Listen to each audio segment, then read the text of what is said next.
एक गज़ल ਦੇ ਕੁਝ ਸ਼ੇਰ ਨੇ ਕਿ ਡਕਰੇ ਡਕਰੇ ਕਰਕੇ ਲੋਕੀ ਸਾਡਾ ਪਿੰਡਾ ਹੱਸਦੇ ਨੇ।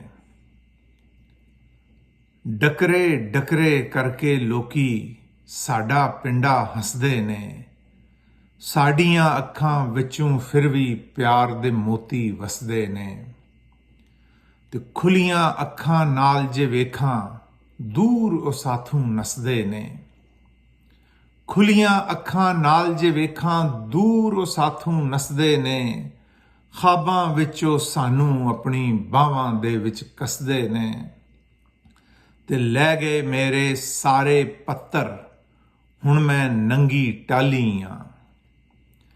ਲੈ ਗਏ ਮੇਰੇ ਸਾਰੇ ਪੱਤਰ ਹੁਣ ਮੈਂ ਨੰਗੀ ਟਾਹਲੀ ਆਂ। ਤੇਜ਼ ਹਵਾਵਾਂ ਦੇ ਫਨੀਅਰ ਹੁਣ ਆ ਮੈਨੂੰ ਡਸਦੇ ਨੇ। ਤੇ ਆਪਣਾ ਆਪਣਾ ਦੋਜ਼ਖ ਤੇ ਹੁਣ ਜਿੰਦੜੀ ਲੈ ਕੇ ਬੁੱਝੇਗਾ।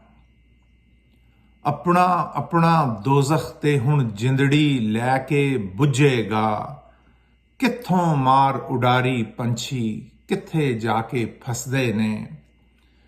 ਤੇ ਛੱਲਾ ਮਾਰਨ ਰਾਵੀ ਜੇਲਮ ਸੁਤਲਜ ਸਿੰਧ ਚਨਾ। ਛੱਲਾ ਮਾਰਨ ਰਾਵੀ ਸੁਤਲਜ ਜੇਲਮ ਸਿੰਧ ਚਨਾ। ਪੁੱਛਣ ਮੈਥੋਂ ਦੱਸ ਅਸਾਨੂੰ ਆਸ਼ਕ ਕਿੱਥੇ ਵਸਦੇ ਨੇ।